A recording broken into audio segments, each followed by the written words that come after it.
Bonjour, bonsoir mesdames et messieurs. Malvin malgré coronavirus a fait ravage, États-Unis pas suspendé pour tout le monde.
Please, I ain't got nothing to lose. Please. Please. I don't got nothing, bro. Please kill me. This is not my home. I don't know nobody. I'm dead. Where you at? Call him. Ça c'est monsieur qui a parlé, monsieur qui a dit il va qu'on a un pays Haïti. Maman monsieur mouru bien longtemps. Bon monsieur déclaré qu'il n'est pas haïtien, c'est américain lié. Eh bien, entendez, monsieur. I don't know nothing about what I do that at. Where? This is not justice. This is a crime. Why are you taking people that don't belong in this country and breaking them and taking? This is a crime. Why they push you back in Haiti? Why? I don't know, because they're doing illegal things and you're accepting it. You're the only place that's accepting this.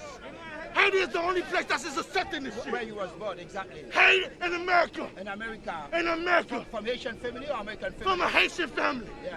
So, regardless, I got the right to choose where the hell I want to be. Okay. All my life has been in America. Okay. All my life. Okay. I ain't got nobody here. Not one person. Now you are not in touch with nobody in Haiti? Huh? Nobody. Nobody. I don't got nobody. Huh? My full name is Sony Raymond. Sony Raymond. Yes. Huh? Miami. Huh? I'm 39. Man, please, no, man. They're gonna have to kill me. I'm not trying to. They're gonna have to kill me. No, I'm not doing this for this. They gotta shoot me. They're dead serious. I'm not playing, man. That's not no game. You're acting like this is a game. This is my life, man. I'm sorry, dog. I know you got a job to do, and I respect that. I know you got a job to do. But at the same time, you gotta understand about my life. So, pour qui ça vous déporte au Haïti? So, est-ce que déjà un avocat ou un avocat Bahamas ou bien en Haïti? Baguette. So, Baguette mon ici, baguette pas comme même pays ça. C'est la première fois moi pays ça. Bah jamais moi pays ça. Non là rien. Avec notre haïtien qui a petit Jim. Qui charge de sous l'eau? Qui charge de Par contre,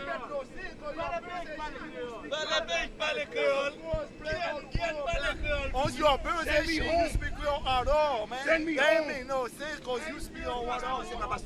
no. I don't have no papers. I have a Bahamian birth certificate. L'homme de voler la caille, qui côté bien supposé voler? Nassau. Voilà, et Josué. William Nassau. Combien de temps passé dans 30 ans. 30 years. 30 years in America. Ça te fait États-Unis. 30 years. So what did you do in the United States? Huh? I already know, dog. I already know. Mbatuye moun, mbavole. Pour qui ça ici?